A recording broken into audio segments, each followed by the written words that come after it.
we're starting here. I'm going to turn off the copyrighted music. I love illegal things. Welcome to the Twitch, Facebook, Instagram, live stream of all things wine. I'm here with Andrea. I'm here with Carolyn. I'm Carolyn. I'm Andrea. We're going to be talking about wine today. I want to talk about the summer because it went from spring to 98,000 frigging degrees in one day. Does. Yes. And so it's I mean, we just can't get one season here in the apocalypse. And my wine tastes are changing as yours are. But we're going to drink some Rosé. We're going to drink some Zinfandel. We're going to talk about the process of making rosé, the grapes that are involved in it, how it's different from the French. I would love to go to France. Probably I will never get to go because the world's going to end. But now ain't no Bordeaux. No Bordeaux for us. Bordeaux. Bordeaux. Okay, so wine, baby. So let's talk about it. Let's talk about it. I picked 3 bottles today, and I want to talk about rosé, and I want to talk about weather. I want to talk about something called terroir. Terroir. Is it terroir or terroir? Terroir if you're French. Terroir if you're like me from the valley. Terroir. It's like the agriculture in which grapes are grown in. It kind of takes everything from the soil to the environment to the weather in the example. And we're going to talk about that a lot more in rosé. But I want to start off heavy because I'm feeling heavy today. I know. I feel heavy. And I am not that. That was good. El Jimador. Night with El Jimador. All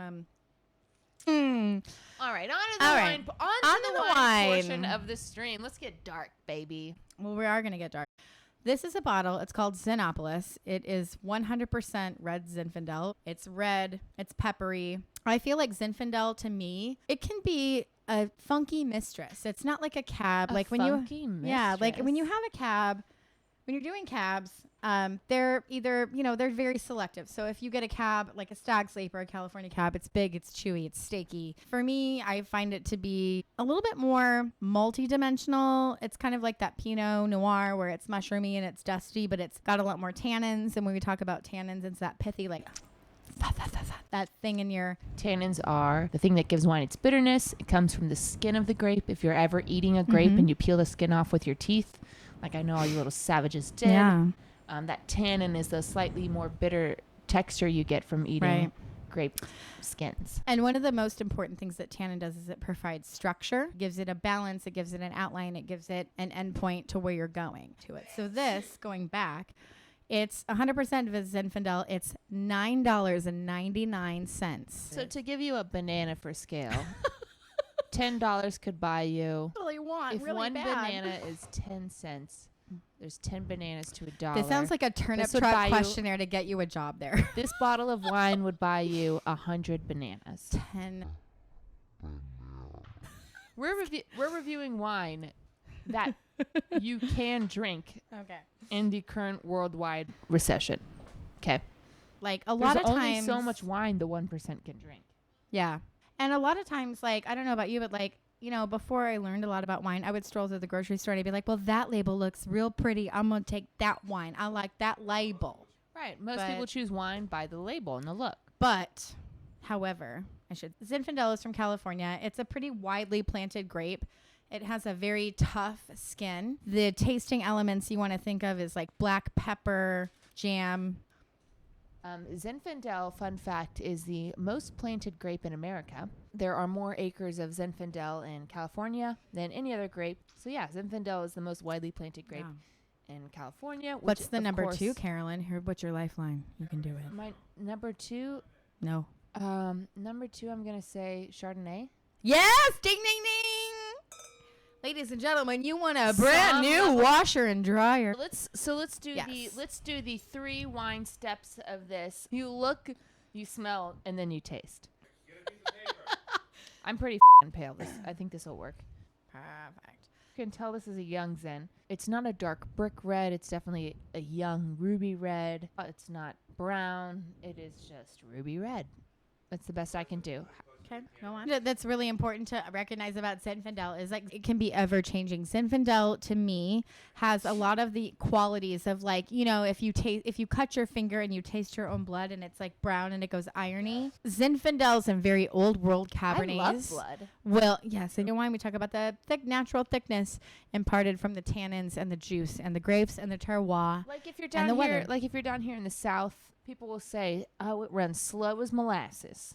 It's like the first time I watched Slow Magnolias, I wanted to kill myself. How viscous would you say this wine is? I would say it's a very, very light, and that's why I chose it because we're doing summer wines. Okay, let's taste this motherfucker. So when we're tasting wine, there's two things we're doing. When something is high in alcohol, if you put it in your nose and you breathe in, you're going to draw a breath. It's going to be heavy. It's heavy if it makes you gasp. It's high in alcohol because things that are low in alcohol, you don't draw a breath in. So this is a 13.8%. You know what red wines are always high in alcohol? Which? You know what people are always high in alcohol? Californians. So Carolyn, suck it down because I got some rosé I want to talk about. Okay. So this is the Zinopolis, California Zinopolis. Let me give it a taste. Carolyn, what would you pair with this wine food-wise and tell me why? Can't really see. This camera's shit. I would pair a nice steak with it. It's acidic. It's what alcohol-y. Think outside the box. It's Shut lower. Up. It's fucking lower. No. Think outside the box. Think outside. Ass. What are you talking about here? So I would definitely go with some quail. You're just saying quail because the restaurant we worked at always served quail. No, it's a cheap answer. Okay. Capon. What the fuck is capon? You just made that up. That's not a food. I did not make it up. Capon is a Capon is the name of a South Korean pop band with blue and pink wigs. Not. It's a hen. It's like if I were a chicken, I would be a capon, I feel. And the other thing that I would absolutely totally pair this with is pork. Barbecue all day. It is light. It's low in tannins. It'll balance the smoke. Like this is like a very nice zhuzh into red wines. Like if you are not. A lot of our viewers though are not from America. I want you guys to know America might suck donkey balls sometimes at a lot of things, but we have one thing that truly makes us a beautiful collective. We have motherfucking barbecue, dude. And it's goddamn delicious. I'm originally from Kansas City. Kansas City is where people are always happy. Barbecue flows through the streets like rainwater. Why don't we all live there Jazz now? music just comes out of the trees.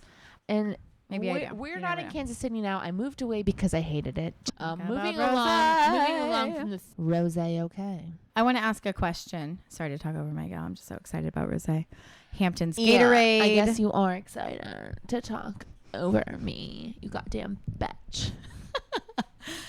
I want to know. It's my podcast. I want to know from. It's got really uncomfortable. We're trying to shot it tequila. Okay.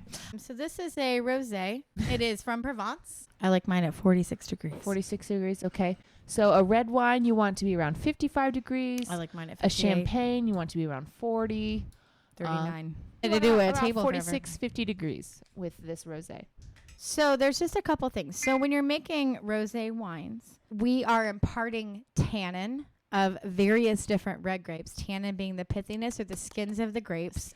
Right. And they are going to be macerated, meaning sort of like soaked into the liquid for anywhere from 12 to 24 hours. Mm-hmm. Then typically they're pressed and they're taken out. Depending on the types of grapes gives them the color. It's different. You can use any kind of a red wine to make a rosé grape. Typically in France, they use Grenache, Syrah, Mourvedre.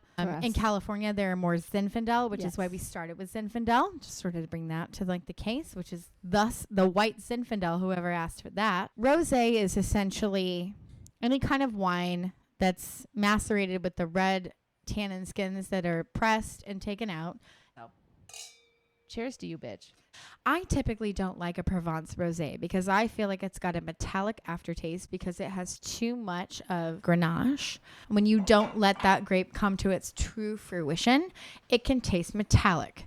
I love a little bit of metal in my wine. See, I just don't. I don't know. Maybe I want you to walk through the garden of my mind. 3, 2, 1. Cheers. Walk through the garden of Andrea's mind. Did you hear that? So when we drink wine, we want to hold it aerated like this. Ooh, it's not good.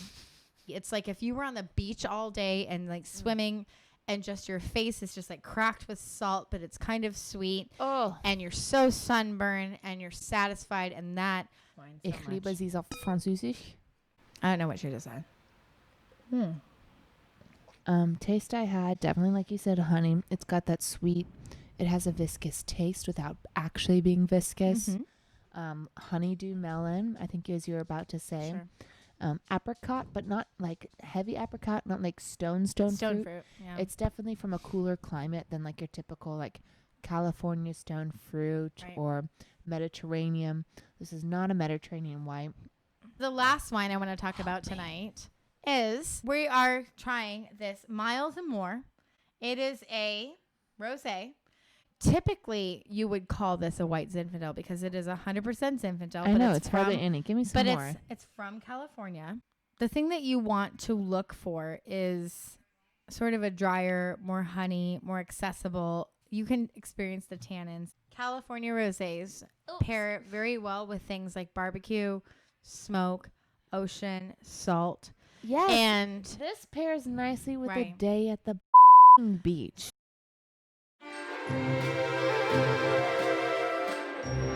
I'm from California, but when I grew up, everybody, even my mother, when I grew up, and I didn't like her very much, and she would be like, Jeremiah Terra being the father of California cuisine cooking. It's Danny Meyer's restaurant. Very unusual man. The Last Magnificent. The Last Magnificent. Okay. Food, service, wine, culture, Alice Waters.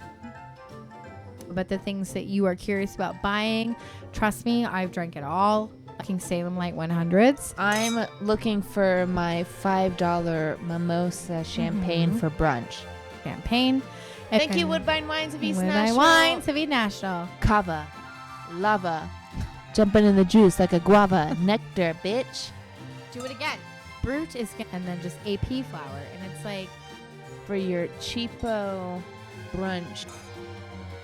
Finish that glass.